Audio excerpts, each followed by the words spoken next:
Tahukah teman-teman bahwa di jalan ini terdapat sebuah stadion yang akan menjadi stadion terbesar di Provinsi Sumatera Barat. Stadion ini adalah stadion utama Provinsi Sumatera Barat. Stadion ini terletak di Nagari Sikabu, Kabupaten Padang Pariaman. Berjarak sekitar 38 km atau 1 jam dari Kota Padang, di jalan lintas Padang Bukit Tinggi. Pembangunan stadion ini dimulai pada tahun 2018 dan telah menelan biaya sekitar 100 miliar rupiah. Hingga kini, tahun 2024, pembangunannya belum juga rampung.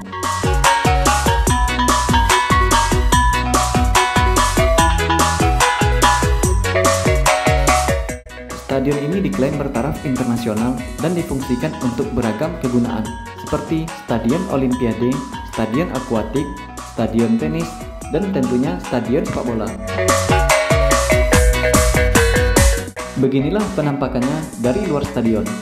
Saat video ini dibuat, pada Maret tahun 2024, kita belum diizinkan untuk melihat langsung ke dalam bangunan stadion ini. Kita berharap semoga bisa segera terselesaikan dan tidak ada permasalahan apapun yang dapat mengganggu pembangunan stadion yang akan menjadi kebanggaan tanah Minang ini.